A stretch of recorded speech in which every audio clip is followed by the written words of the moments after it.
What is going on, everyone, and welcome back to my 1 or 2 Path of Exile videos per league.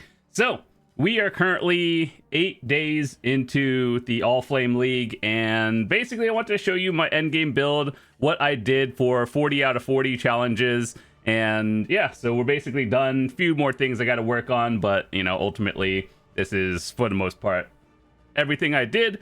So, what I played this league was the Kinetic Fusillade, and I thought this build was really fun. It's actually pretty strong, and it's considered, I guess, one of the meta builds for this league. And I kind of wanted to talk about what my gear was and all of the equipment I used. I'll leave a POB link in the description as well, if that's all you care about. But a lot of people like to just look at a POB and be like, oh, copy it, but then they're missing some critical items. That's what this video is for, talking about everything I used and why it works. So, with that said, another 40 out of 40 league down, and yeah, so I did this all without Mageblood, and that's one of the things I want to work on, but for the sake of, you know, 40 out of 40, you don't need it. It's just nice to have. All right, with that said, let's go over the build that I use, and let's start with all the gear and everything, and I'll talk about like beginner stuff as well. So the build basically works in terms of, like, I'm level 98. You're going to need a little bit of strength and dex just because some of the pieces you use are important. That's why we're going to be talking about that as well. So, main body armor. We use a mix of armor and energy shield. Sacred Chainmail is the way to go. What you're looking for is basically any resists, armor, energy shield if you want, and then after that is, you know, any extra stats that you want to. If you need extra resistances, you can have a crafted one for that, but for me, I overcapped, and so all attributes was nice. Next, we have the Paladin gloves. Once again, armor, energy shield is going to be a thing that you're going to see quite a lot, because that's how our build functions. And, well, actually, before we go into that, so we have it 6 links with Fusillade, increased critical damage. That's where your damage multipliers comes from. Less duration. You know, more damage, but a little bit slower. It still fires really fast, if you're wondering. It's like, why are you using less duration? But, you know, more damage, but it doesn't last as long. You just recast, easy. Ballista totems. So if you don't play ballista totems with Kinetic Fusillade, it's kind of like manual casting. It's kind of annoying, and having the ballistas auto-fire, like 6 of them at the same time, like, ultimately, it's a lot more easier, or it's a lot easier to play. And trust me when I say that if you play without it, it's kind of annoying, but you can do it. Next, we have Invert the Rules. This one is from Maven. So if you're self-found, this is one of the ones you're going to have to play around. If you don't have that one, what you could use is, like, you know, anything else. I actually think I saved a couple of the older things I used. Let's see. And elemental damage with attacks. That is what I used before I got the Invert the Rules, so that one you can just buy, and then easy. Greater Volley. Make sure it's greater, not the regular volley from the lady over here.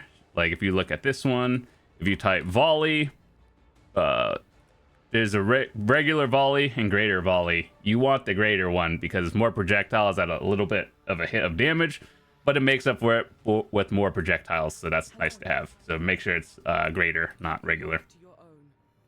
So that's the armor. If you see intangibility, that's the new Allflame League mechanic. Basically allows you to gear craft stuff, and then you do new mechanic stuff. All right, next we have our gloves. No matter what pieces, like gloves, boots, or helm, you could put the sockets in any of those. Ultimately, like, since you're using basically strength intelligence for almost all of them, it doesn't matter which ones as long as you have a 4 link. So yeah, we have more resistances, life, dexterity is probably strength, and dexterity are probably going to be your bottlenecks, but ideally what you want is flat damage. So you see how it says adds 1 to 33 lightning damage to attacks? Any flat damage is good for this build. So lightning, cold, fire, no matter what, you're good. So this is where we have our auras. We have determination, anger, and tempest shield, and then enlighten to make sure our mana is a little bit higher. So Anger is probably the most important, followed by Determination for your defenses, and then Tempest Shield just to not get shocked, and you know, a little bit more lightning damage. So ultimately all of these are pretty mandatory. Enlighten is something you don't necessarily need until later, but it is just nice to have. So get this when you can. This fourth one, you could replace it or have an open slot until whenever. Next, we have the Paladin Shoes, Armor, Energy Shield. Once again, more resist, movement speed, life, and then, you know, armor. So you see how there's a pattern with those. What we have here connected is Flame Wall, Sniper's Mark, Tornado, and Arcanist Brand. This works together in terms of, like, you don't have to self-cast any of these because they are Arcanist branded. So basically, if with this one, the way it works is you would place an Arcanist brand down for 3, and then when you hit the enemies, it basically auto-triggers your Tornado, a Flame Wall, or a Sniper's Mark at the same time. So this is, like, all 3 are auto-casted when you have Arcanist brand. That's how it links. Next, we have the Aegis Aurora. This one, you know, if you were to start the league now, very cheap to get. You don't have to have one where it's double corrupted. It's just min-maxing stuff later in the game. But ideally, what you want is more increased elemental damage with attack skills and as much armor and energy shield as you can. So higher rolls is better, but, you know, that's ultimately what you were looking for. Later on, Glancing Blows and Frenzy Charge, those are more endgame and min-maxing. Because you will, like, Glancing Blows is, where is it? It is down here. So if you have it on your shield, you'll be saving 2 points and not have to use that. So you get 2 points for whoever else. We have Arrogance, Frostblink of Wintry Blast, and Precision. We combine Precision because it's an aura with Arrogance, so it's reserving life instead of more mana. I think you can probably get away with this one because this one, you know, like if you had a level 4 Enlighten, you would probably reserve more and it would be cutting it really close, but it's probably safer for 90% of people to just have Arrogance on Precision and then have a little bit of buffer of mana, but you can get away with it. And then Frostblink of Wintry Blast. I like this one more than the regular one because we have 2 move skills, which is Frostblink and Shield Charge. Shield Charge does not go up hills. This one does, whereas Frostblink does. So we kind of have like main movement and then Frostblink. You see, Wintry Blast allows you to pop off all the movements when there's no cooldown. Whereas the regular one, there is a cooldown, but it doesn't cost as much. That's why we have the mana pool buffer. See how that makes sense? Next one, we have the Wilma's Requital. And basically, you just want increased elemental damage with attacks and as much energy shield and accuracy as you can. High priority on the elemental damage with attacks. And then if you get it corrupted, you want, like, generally chaos resistance. If you double corrupt it, you know, maybe anything else that's nice. But chaos resistance is probably one of the hardest things to get in terms of resistances. So mine are overcapped. And so I'm at 75 chaos resistance. Without it, I would be under. So this is extremely important for that. So we have Shield Charge connected with faster attacks, movement faster, always good. Frenzy and Coaling. And the reason why we have these at level 1 is because we're just using the Coaling for, like, bosses. If you're not doing bosses, then things just kind of melt without it. Frenzy is basically like when you place all your totems down, they're just firing, right? And then if they're not dying, then you just pop off Frenzy damage like that. And then if the enemy is low or the boss is low, it'll just coal it. So, you know, it helps with bossing. That's kind of what I do for the builds. It helped me with 40 out of 40 a little bit. So yeah, this is definitely optional if you don't want coaling or you just have enough damage to do without it. Replace it with anything else. Frenzy, more attack per frenzy charge, so that's always nice. And then, yeah, that's where we got +1 to minimum frenzy charges. It's just kind of a nice bonus to have permanently. Next, our Kinetic Wand. This is the main thing you're going to look for. You want all 3 flat damages, so, you know, lightning, fire, cold. And then, you know, crit strike chance. If you want to, you could get crit strike multiplier. I chose for chance to deal double damage because that, you know, like if it procs, it does a lot more than crit damage. And then if you craft it with the strength and intelligence bonus, that's nice. This is probably going to be one of your most expensive pieces, like depending on how high, if you tier 1 roll everything, and like if you just get the most attack speed, you can get up to 14 or 15%.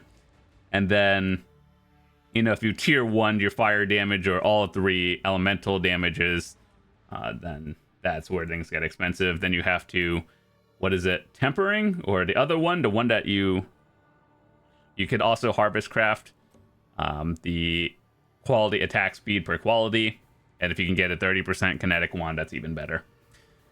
Okay, so we have Molten Shell, cast when damage taken, more duration. Basically, this is just the defensive. If you get hit, it'll pop your Molten Shell, and that's about it. Amulet, we have Yoke of Suffering with Surveillance. This is the go-to one because we are playing totems, Ballista Totem, and so what Surveillance is the best in slot 1 for that. Add an additional summon Ballista Totem, and then it just does more damage. What you want here is enemies take increased damage for every type of ailments inflicted on them. So you know how we're doing all 3 elementals, and then we'll talk about some more stuff after. You want that number as high as possible. Another thing you could do if you are like good on attributes is another thing I had was, where is it? Show you this one. If you corrupt it, you can get an anger aura, like how we talked about before. Anger will just make your auras do more, and you do more damage. Great, right? Cool. Next, we have the rings, and this is probably where you're going to get a lot of your chaos resistances. So if you're on a budget build or you're trying this out for the first time, you want double amethyst rings because those have the implicit of chaos resistance. Fill out the rest of your resistances. Try to add flat damage, like cold damage from me, elemental damage with attacks. That's where you get your damage from. And then +1 to minimum endurance charges. This is extremely important. You want to look for that stat, or at least on one of your rings. This one is more of a min-max thing that I did. If you are overcapped on your resistances by like getting the chaos resistance on your helmet, you could opt for a manifold ring, or quite honestly any other one if you wanted to, but this one was the one that, you know, I just got early on. This is week 1 of the league. So crit, strike, multiplier, and then all 3 flat damages in life. So I'm basically taking all the resistances I could have gotten on here and just no resistances on this, big damage. So this is one of those min-max things. Once you have all your other gear sorted, you could take out, like, you know, some of this and just put fat damage on here. That's how you do it. Belt, you want to have basically life, resistance, and any other attribute like strength or dexterity. If you have a Mageblood, then, you know, just make sure to watch out for that one, or try to high roll a dexterity on your Mageblood, like actually high roll it. And then, yeah, that basically sorts out all your resistances, life, and a little bit of damage if you can put it on there, and you're good. Okay, so flasks that I used. We have 1 life flask. You have a life flask, self-explanatory. Immunity to corrupted blood. You could get this on a jewel if you wanted to, like, you know, your jewel if you have a abyss socket. Once again, you know how we're talking about flat damage. That's what we put on the jewel. And with the Allflame, you know, League, you can add extra stats onto a piece of gear, so you can have 5 mods instead of 4 on a abyss jewel. It's actually kind of nice. So yeah, there's that. We have everything is used when charges reaches full. I personally like that more, so I don't really have to think about it. It's kind of like budget Mageblood. But reduced effective curses on you, increased critical strike chance, movement speed, and armor. It doesn't really matter what order you have it on. If you want to have it like min max, you would have like crit damage on the diamond flask, but ultimately it doesn't matter. Okay, so let's talk about the things where it really matters. Okay, so this is what my tree looks like. If I get to level 99, I put 1 more point into here, and then 100, I don't know, probably more life or something. So, ascendancies, we go here. When you first get your thing to Hierophant, you go from these two. because when you first start it, an additional totem is going to be more damage. Next one goes up to Ritual of Awakening, so more damage on your totem. You just do more damage. And then third one, you probably want to get your defenses and damage, so endurance charges give you more defenses.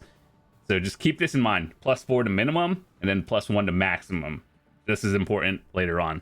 So you know how we talked about, you know, +1 minimum on endurance? That's more damage. We'll talk about that in a second.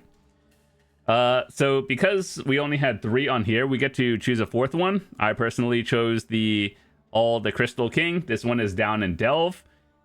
It is kind of annoying if you are not doing it. I think it took me, let me show you. I actually did all this myself. I didn't, you know, buy a carry or anything. So down on my chart where I did it was right here. I think around Delve depth around like 220 to 240 is probably a sweet point to find everything, simply because like the further you go down, the more stats the bosses get. So for me, around 240 was where I found it, and then also I'm glad because it was not like 300. So yeah, I would say around 220 to 250 is probably a good point to try to find how to Delve, and then that's where you do that. So yeah, then you want to do this one, go down the line. There's 3 different options, but we want to do the one that has anger because, you know, we have that aura set up. And then determination, 50% while at minimum endurance charges. So you know how we had the +1 on the ring? That's where it comes in handy. And then anger, 1 on maximum. So if you look at our charges, we're at 5 out of 5 minimum and maximum, I guess, technically, for power and endurance. So yeah, that's a little bit of a min-maxing thing, but if you don't have that on day 1, or you're still looking for it, at least try to get, you know, anger and maximum, because later on when you get both of them, that's even better. Okay, so when you first start, you're probably going to build this way when you're leveling up for more damage early on, and then respec later down into here. And so let me show you something before we go on. You see how I have 75% chance to block attack and spell damage? The way it works is we have this one, and basically, like, this is where things come in handy, and it's super nice. So we have 1 because I was at 74, so I tattooed another one. It's a little bit expensive, but like 74 to 75 for me was just min-maxing. Down here, you know how we talked about elemental ailments on the Yoke of Suffering? So you see how this one is increased damage for each type of ailment inflicted on them. We have 10% on bleeding, and then, you know, poison on hit. So that adds a little bit more. It's not about the flat number of damage or the poison damage or bleeding damage. It's more about like affecting them with the enemies debuffing. So Lethal Pride. So this one, what you were going to look for is basically the important one is what I chose is chance to deal double damage. So if you have a Path of Building, you could search for every socket, but what you want to ideally look for is chance to deal double damage. And if you have, like, I chose a little bit more defenses, so take reduced damage from critical strikes. And that one, I think it helps me because I like doing uber bosses, and that's the goal for me every league. I want to do every boss with the new build. So 2, 5% chance to deal double damage, so we have 10% plus another 6% here. I opted for this one, double damage, instead of crit strike multiplier. It's optional which one do you like. I just rather have a higher chance to deal double damage because it feels like it does more. That's just, I don't know. My POB might look lower in terms of damage, but if it procs that double damage, you just multiply it and it looks really nice. So effectively versus on paper. So yeah, we want the maximum endurance charges over here, and then everything else I had, increased melee physical, critical strike chance, I think that's irrelevant. Totem placement speed is really nice. And then we had 2 reduced extra damage from critical strikes on here, and then 2 chance to deal double damage. That is important to me. Going up, we have all of this. The jewels I used are Martial Prowess, Opportunic Fusillade. You really only use 2 of them. You only use Martial Prowess and Fusillade. This third one, you know, it's just kind of because it's in the back. So I personally chose Chaos Resistance on all of the small passives, also grant, just because that helps you, you know, without having to invest too much more into it. So if you're going to use it anyway, you might as well get the Chaos Resist on it. So one thing, Rain of Splinters. This thing is actually really good. Fires additional projectiles. You're probably looking at it like reduced totem damage. That's not good, but it's reduced, not like, there's another term in Path of Exile. It's like the terminology in Path of Exile is like reduced does not mean like decreased or something. There's 2 different terms. Reduced is just like a flat number, and then it's getting scaled by other things. So it's not actually as bad as it sounds. So ideally, they only come in corrupted, so you get what you get. And ideally, you want to try to get as lower as possible to do more damage. But ultimately, this, as long as you have one, it's really good to have additional projectiles. Trust me, it makes up for it. So we also have a Watcher's Eye over here. This one, I think I got lucky just buying this one. It was 55 divines when I bought it, but had 3 lines.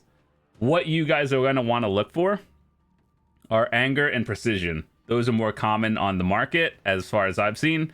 But if you are playing Self-Found, the one you want to try to look for is the one with Anger. Critical Strike multiplier by Anger. And then if you can get Precision on it with attack damage, that's great too. Determination, it's nice to have. But if you can't get that 3rd line, it's okay. Trust me, I played a while without it. Early on, you could get the other one by Determination, which is just extra armor. That's good too for defenses. But you want like offensive stats on here, right? So critical strike multiplier and increased attack damage. At least 2 out of 3 important for offensive. Next we have Light of Meaning, 7% increased armor. It's not too expensive. Like, the further on we go into the league, the cheaper these get. So there's that. And then yeah, that's about it. There's more critical strike multiplier, critical damage.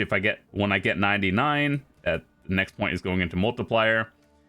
I would say if you're leveling, well, it goes really, there's only, like, you know how some builds that I've done in the past, they like split into multiple directions.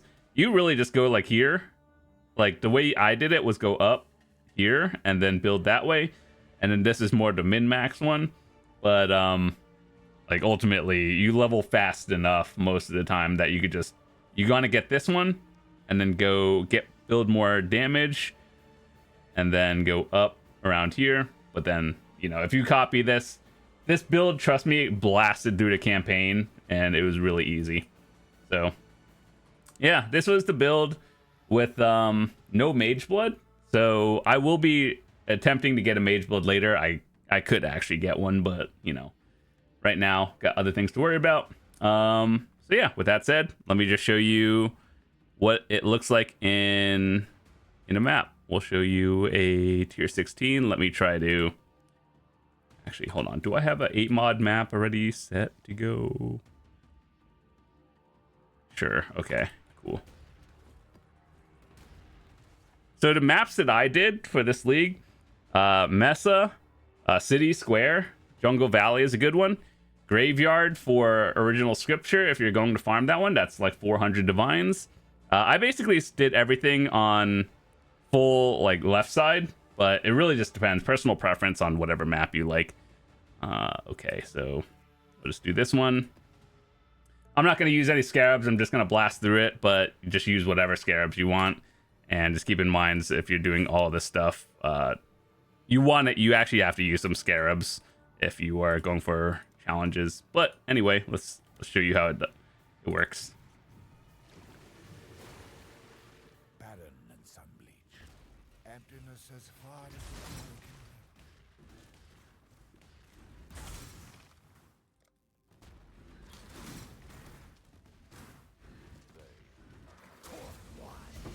you basically place down the totems and they blast through everything. You can see The kinetic wands are good. This build is a little bit squishier than other ones, but ideally you should be melting things before they get you.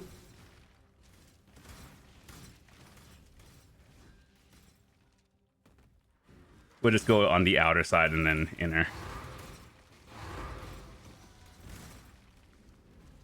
The things I did this league, I guess, too. Harvest, ores, and strong boxes. I did breach, and then the new abyss, which is nice. And then I did, if you're doing the luminary, then you could do mercs as well. It's kind of fun.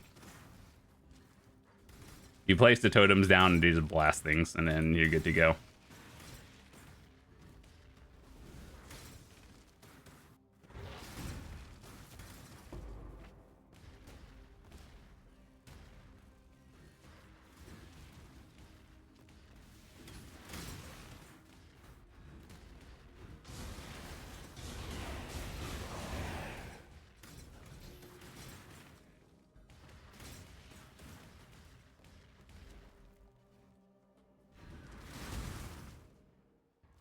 See how it just melted him in a second? Yeah. That's the map. Let's do one more actually while we're at it. Let me show you this in accuracy. Does this need accuracy? I have no idea. We'll just hold on to it. Let me see. Do I have any fragments? Let's do something. What are we shipping today?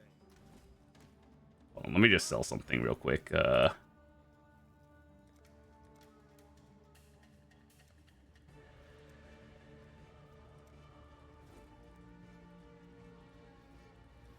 make it happen.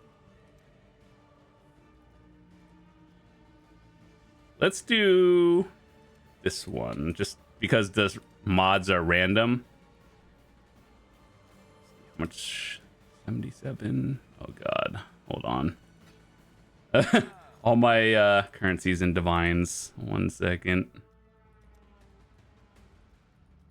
All in order. I'll let you know. I want to try doing an Uber for you guys with actual stats on it. There's a chance I could brick this one with synthesis if it does like fat AoEs or something. But, you know, 85, let's see.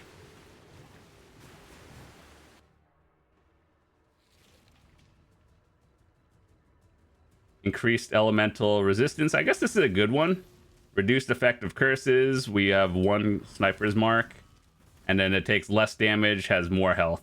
So this is a good damage test to show you guys what it looks like.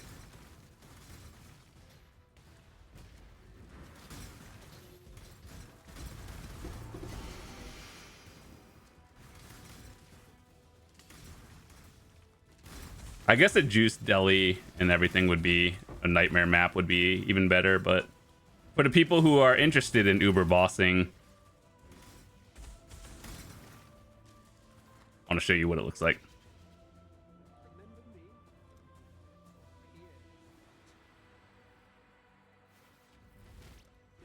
So drop your totems down, drop your Arcanist brands.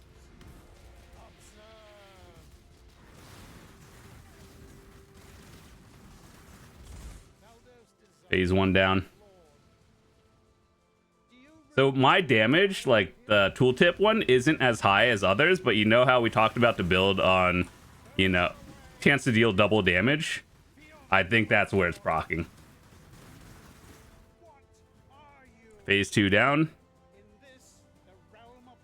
Add phase.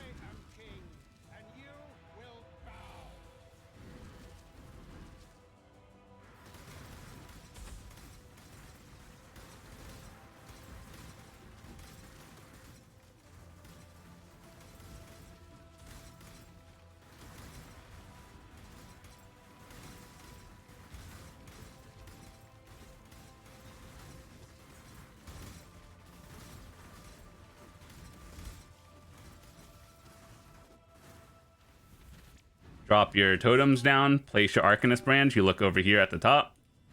little purple dots tell you. Once the boss spawns, pop your crit damage. Start firing off your things with Coaling Strike that we talked about. Phase 3 down, one more to go. Drop it down. Arcanist Brands. Potion, or 85 down. Cortex. That's basically how you do all the Uber bosses. Some have more mechanics than the others, but ideally, that's where damage comes in. So, you saw how we did this. Monsters have 80% elemental resistances. That's negated by invert the rules. So that one is irrelevant. Oh, we got another one. That's kind of nice, actually. Less effective curses on here. Where did I put Sniper's Mark? What is that? Sniper's Mark is a curse over here. So basically, you know, they take less damage from that one. But if it didn't have extra curses, it would be doing more damage. And then, you know, monsters take 70% less damage. You saw how fast things melted. So, yeah, that was about it. That's the end of the build. If you have any questions, happy to point you guys in the right direction. Drop in the comments. But maybe I'll do another video in the near future talking about all the challenges, which ones I thought were hard. Obviously, if you're new to the game and if you've never done any Uber bosses or some of these, it might be a little bit different. But if you want to see like the portal of what this one, oh yeah, I forgot. This is the one I use Brine King and Aberath. So unaffected by burning ground and avoid being frozen. So I really just wanted the portal, Oceanic Portal, and this is what it looks like. Just a nice bubble. It looks cool. Anyway, that's the build. Hope you guys enjoyed it. And it's not too bad. Going through the campaign was pretty quick. And then even during maps, the hardest part about mapping is not even the damage, it's survivability. So what you're going to want to do early on is, even no matter what gear you have, just try to crafting bench resistances on early on. Try to get chaos resist as fast as you can, because those are a lot of random damage flying out. And that's about it. High priority on your belt with extra damage. That's probably the cheapest option to get your resistances, and then look for a wand with triple flat damage, and then, you know, crit strike chance multiplier if you wanted to. Once again, you'll probably see a lot of other POBs of people, instead of double damage, they chose crit strike multiplier. I think that's a valid choice as well. I just like double damage because we had, you know, 10% on here, another over here. So it's like 1 in 6 hits, and you saw how fast I was shooting out things, and then hitting a double damage in a 1 in 6 is pretty high, actually, believe it or not. And so, yeah, you might look at it and you're like, oh, your tooltip damage is lower than other people. That's because I opted for more, you know, proc damage, and that's where you saw the boss fight. Anyway, that's all. I'll see you guys later. Have a fantastic day, and I might make another PoE video in the future talking about the 40 out of 40. This is the totem for this league. It's the same as every other 40 that I've gotten, but, you know, that's it. See you guys later. Peace.